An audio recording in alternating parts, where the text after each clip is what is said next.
Hello viewers, welcome back to my channel, A Critic's Take. The big news must have caught your attention. Indian drug manufacturers are set to launch antiviral tablets and injectables to treat COVID-19. In the next few minutes, I shall expose the truth behind these so-called big stories. Before entering into the subject, however, I take this opportunity to thank my viewers for generously appreciating the last video. Those who have missed, for them, I am giving the link of the video in the description box. Please watch The Risk of Dying from COVID-19. Now, let's get into the today's topic. Does India have a COVID-19 treatment? On 19 June, media published the big news that the Indian drug manufacturer Glenmark Pharmaceuticals Limited had received Indian regulatory approval to make and sell oral antiviral drug Favipiravir for treating mild to moderate COVID-19 infections in India. Immediately, the social media was overflooded with enthusiastic stories. 2 days later, on 21st June, media informed that Indian pharma company Hetero gets similar approval to launch injectable antiviral drug Remdesivir to treat COVID-19 patients. First of all, let's see what is the status of Favipiravir in the treatment of COVID-19. The answer to this question is Favipiravir is an oral antiviral approved for the treatment of influenza in Japan. This drug was discovered by a Tokyo-based Japanese pharmaceutical company called Toyoma Chemical Company Limited. Favipiravir, the so-called treatment for COVID-19, is now under worldwide clinical trials. Out of 18 such clinical trials of Favipiravir, only 2 studies have shown some positive outcome, while data from other trials are still awaited. In India, a randomized multicentric study was done to test the drug's efficacy and safety. The study's details are yet to be published in a peer-reviewed paper. Through our discussions up to this, it is clear that Favipiravir is not an evidence-based treatment for the COVID-19 as of now. Despite insufficient data and questionable merit of the drug, its approval from the Drug Controller General of India is certainly mysterious. Secondly, Favipiravir has been approved for treating mild to moderate COVID-19 infections. Here lies the fallacy. Statistics show that 80% of all cases of COVID-19 are mild, where a patient does not even feel to go to a hospital. Some elderly people and people with certain comorbid medical conditions may progress to show moderate symptoms. These moderate cases usually show the symptoms like coughing, fever about 100 degrees, chills, and shortness of breath. But hospitalization at this stage also quite unlikely unless the patient develops difficulty in breathing, gets dehydrated, or develops pneumonia.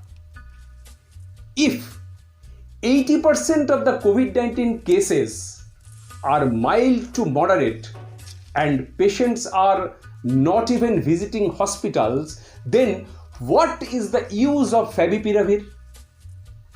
Incidentally, favipiravir might be having little or no role in treating the mild to moderate cases of COVID-19. Thirdly, the approval of favipiravir was meant for restricted emergency use, meaning the patients must sign their consent before being treated by the drug. As we have already discussed that the efficacy and safety of favipiravir is not yet well established. Therefore, the patients have to carry the risk on themselves. They will be the objects for experiment, and in case any untoward incidence occurs, nobody can legally punish either the government and its authorities or the drug manufacturer. Fourthly, the exorbitant cost of treatment. Favipiravir is available as 200 milligram tablets, and each tablet costs 103 rupees as per media reports.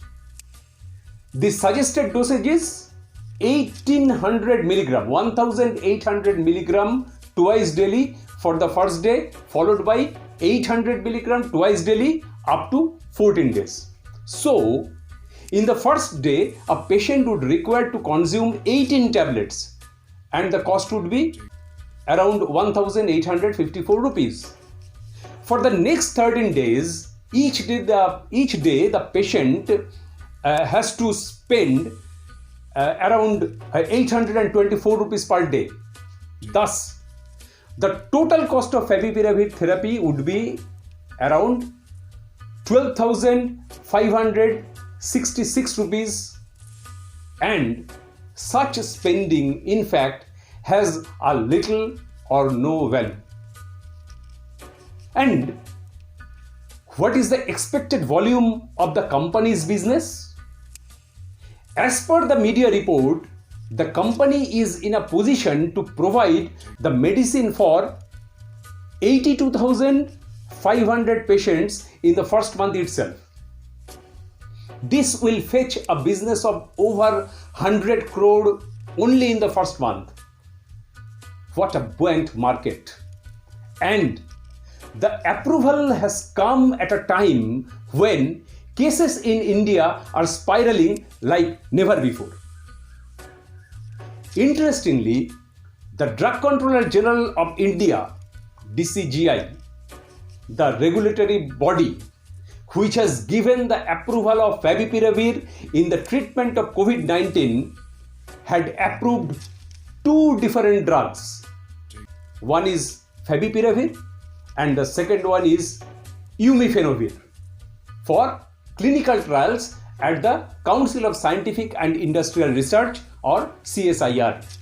Now, the CSIR is conducting phase 2 trial for favipiravir.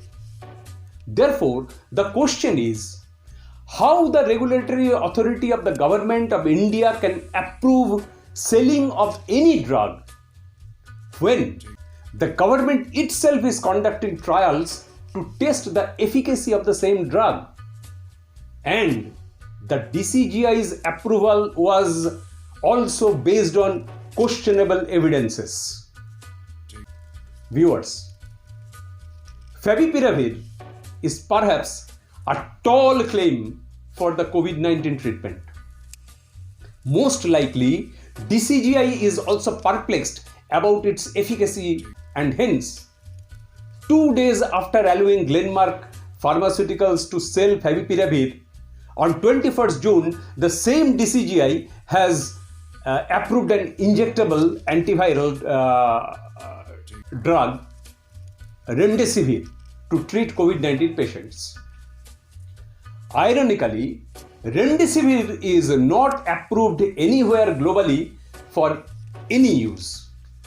Remdesivir is an experimental medicine that does not have established safety or efficacy for the treatment of any condition.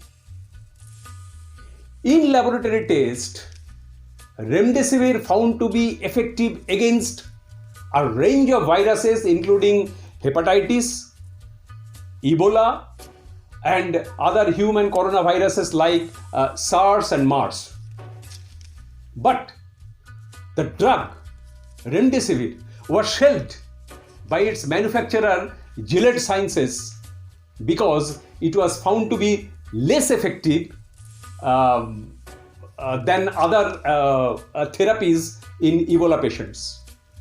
The drug was taken out of freezer when the COVID-19 pandemic hit and was found that it could stop replication of SARS-CoV-2 causing COVID-19. Until mid-May, 3 clinical trials were reported on the effects of remdesivir on COVID-19. The first one and the only one which was published was compared with placebo and found no benefit from the drug. The second one found a marginal improvement in recovery time, but that difference was just short of statistical significance. The result of the third trial was reported only in a press release, and in absence of the full data, experts could not conclude how the drug performed in different patient populations. With such unclear results from the study, the United States Food and Drug Administration approved remdesivir as a very safe and effective drug in treating COVID-19 and used an emergency use authorization for the drug. In the month of May, 3 Indian drug manufacturers, Hetero, Cipla and Jubilant Life Sciences, had entered into non-exclusive licensing agreements with the US drug major Gilead Sciences for manufacturing and distribution of remdesivir. Infectious disease experts say remdesivir is not a magic bullet and not a game changer in ending the COVID-19 pandemic. Then, why the Drug Controller General of India has approved the Indian drug manufacturer to launch remdesivir? The medicine will be launched in India under a license agreement with Gilead Sciences. Each 100 milligram vial will cost in the range of 5,000 to 6,000 rupees. Drug firm Hetero, which has received the manufacturing and marketing approval for remdesivir from DCGI, is focusing to provide 1 lakh dosage in the next few weeks. This will bring an additional business of 50 to 60 crore for the company within weeks, and the patients will pay from their pockets without the guarantee of the drug's efficacy and safety. Anyway, we will keep our eyes on the role of the antiviral drugs remdesivir, favipiravir and others in the treatment of coronavirus diseases called COVID-19. Hope you will stay with this channel. Please like, share and subscribe our Critics Take channel.